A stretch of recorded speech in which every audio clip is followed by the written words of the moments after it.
Assalamualaikum warahmatullahi wabarakatuh. Di sini saya Angelika Naila Salsabila Setiawati bersama teman-teman saya yang bernama Adelia Bagita dan Winar Nurmalasali akan mempromosikan layanan kami yang bernama Budalbu, yaitu jasa antri dan antar obat.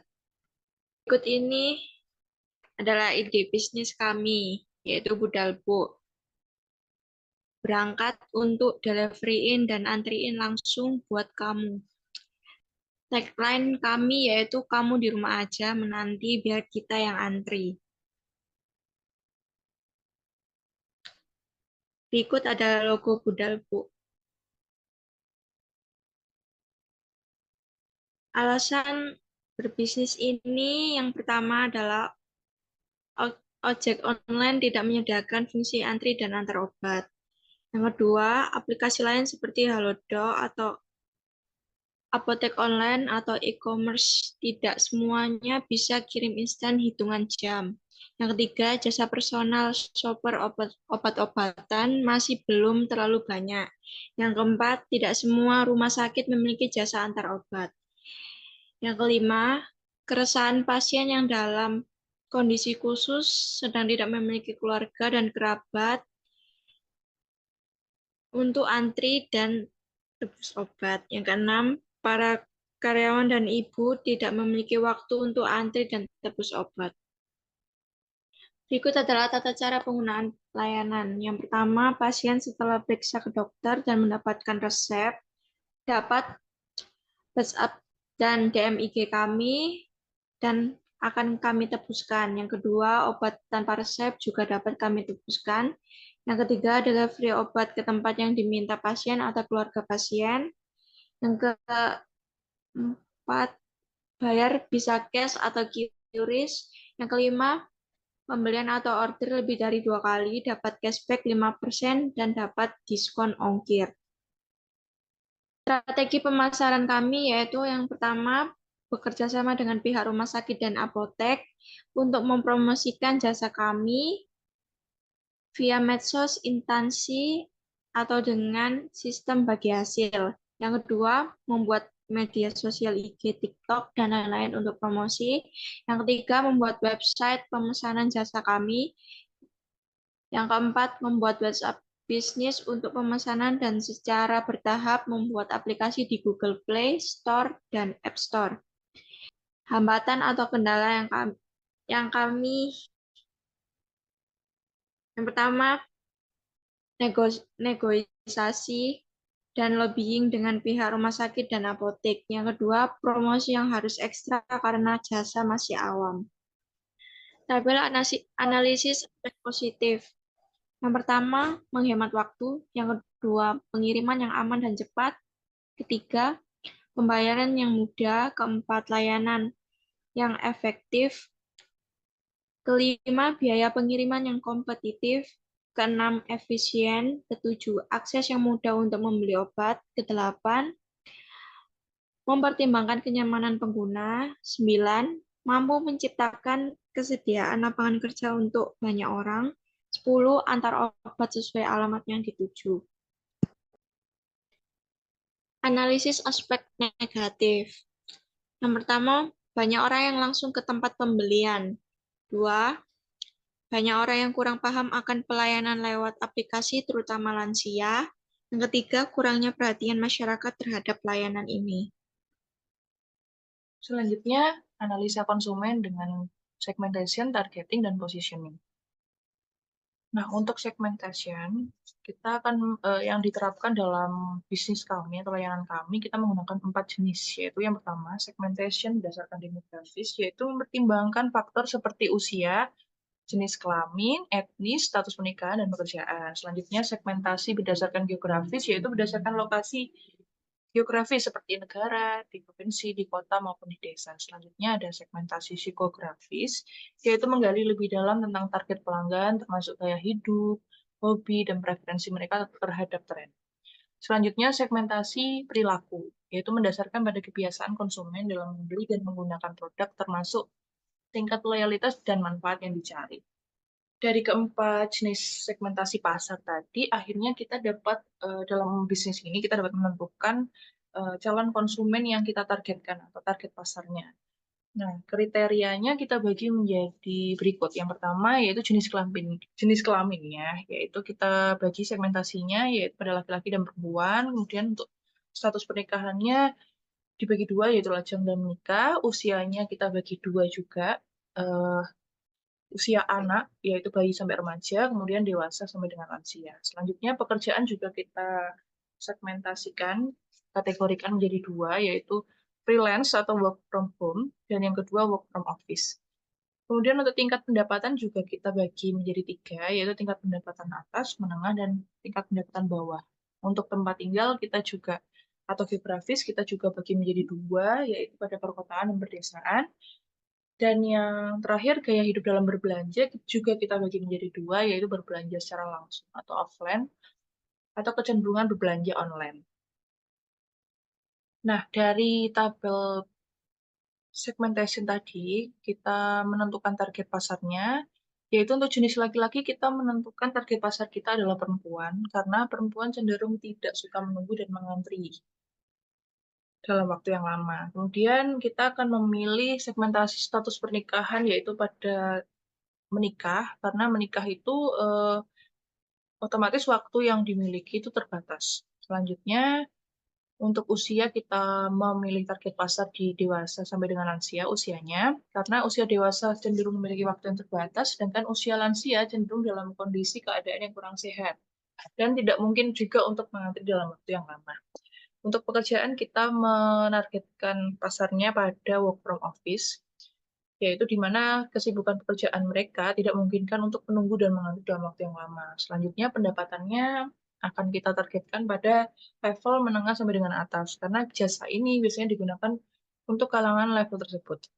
Untuk tempat tinggal, kita memilih target pasar di perkotaan, karena alasan kepadatan jalan raya, kesibukan tadi, terus kemudian kondisi kemacetan. Nah, dengan adanya layanan jasa kita ini akan terbantu. Selanjutnya, untuk kecenderungan gaya hidup dalam berbelanja, tentunya kita akan menargetkan pada kalangan yang suka berbelanja secara online, karena jasa atau layanan ini merupakan salah satu dari belanja online. Nah, untuk positioning, di sini positioning itu untuk masyarakat agar mengenal usaha atau bisnis kita menggunakan judul bisnis atau ide bisnis dengan judul yang mudah dan easy listening, gampang didengar dan gampang dihafal, yaitu budal, Bu. Itu kita ambil dari awalan, nah itu ada kepanjangannya. Untuk B-nya berangkat, U-nya untuk, delivery, D deliveryin, dan A antriin, L langsung, buat, BO buat, K kamu. Jadi itu eh, filosofinya demikian. Kemudian untuk tagline atau slogannya, kami juga menggunakan yang mudah, kata-kata mudah, yaitu kamu di rumah aja menanti, biar kita yang antri. Nah, selanjutnya kita akan menganalisis kompetitor-kompetitor jasa di bidang yang sama. Di antaranya ada Gojek, Grab, Uber, dan lain-lain sebagainya. Akan kami sajikan dalam bentuk data, tabel, sebagai berikut. Nah, untuk kompetitor seperti yang saya sebutkan tadi, untuk Gojek, Grab, Maxim itu sudah tersedia di kota-kota besar, hampir di seluruh Indonesia, dengan target pasar hampir sama, yaitu seluruh usia yang mulai remaja, karena independen untuk menggunakan jasa ini, dengan jasa layanan ini. Kemudian target pasarnya untuk jenis kelaminnya laki-laki dan perempuan. Itu juga untuk si Jack dan ojek lokal online-nya Let's Go Ojek Online Sidoarjo.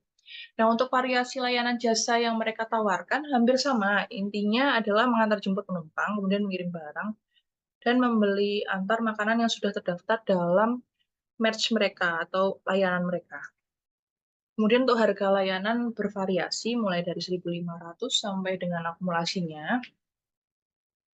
Kalau untuk harga layanan ini sudah ditetapkan oleh pemerintah sejak tahun 2022 menggunakan ketetapan pemerintah. Jadi untuk harga layanan bervariasi namun tetap hampir sama.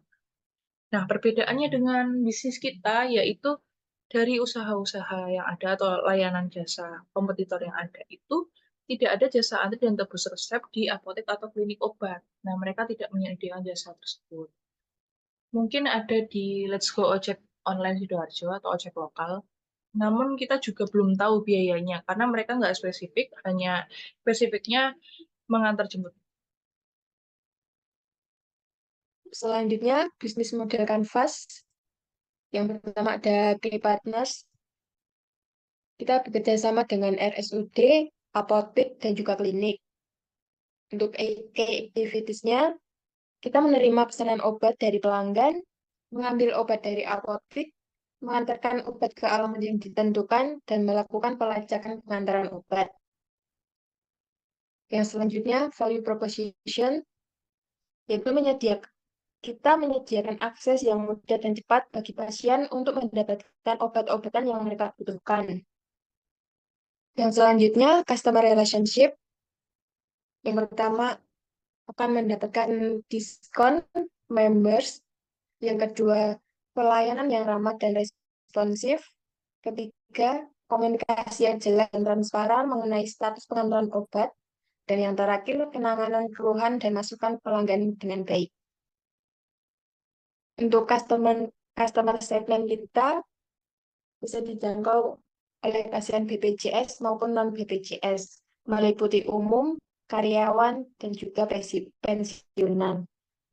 Untuk channel bisa dijangkau melalui media sosial seperti TikTok, IG, dan lain-lain. Dan juga ada website.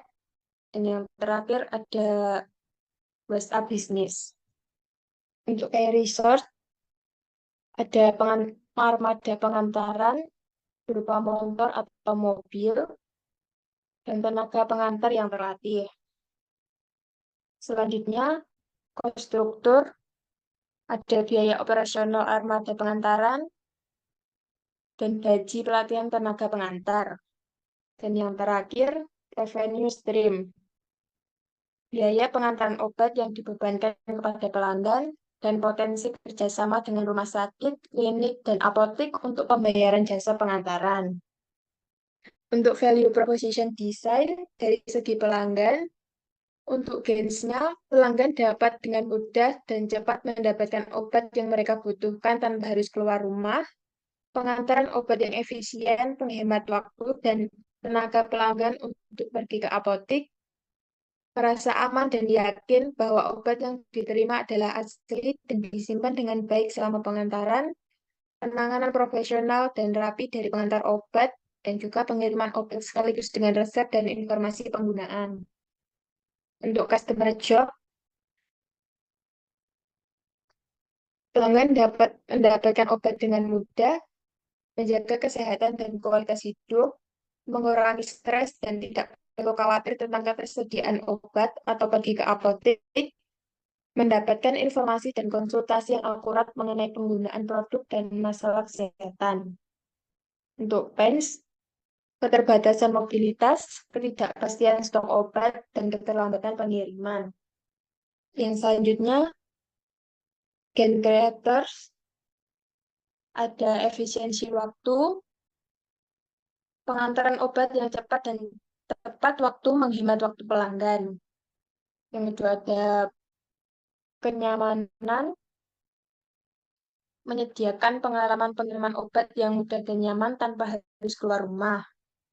Ketiga, memastikan ketersediaan obat yang dibutuhkan oleh pelanggan tanpa harus mencari di apotek.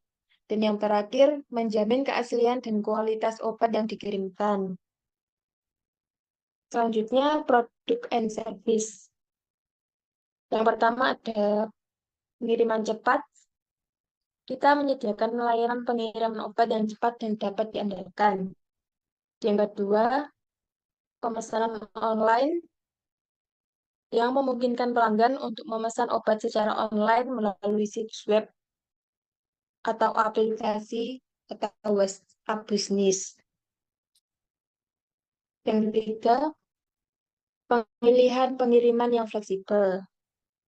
Dan yang terakhir, sistem pelacakan pengiriman obat untuk memantau sistem status pengiriman. terakhir ada penrelievers, yaitu pengiriman tepat waktu, pemantauan layanan pelanggan setiap hari, menjamin keaslian dan kualitas obat yang dikirimkan, mengurangi kekhawatiran pelanggan terkait obat palsu atau tidak aman. Baik, terima kasih. Bagi yang ingin memesan layanan Budalbook, bisa menghubungi nomor WhatsApp yang sudah tertera pada layar kami, atau bisa menghubungi email angelanaila@gmail.com. Dan bagi yang ingin bekerja sama, bisa langsung mendatangi kantor kami yang berada di Perum Mutiara Citra Asri J4 nomor 17 Sidoarjo.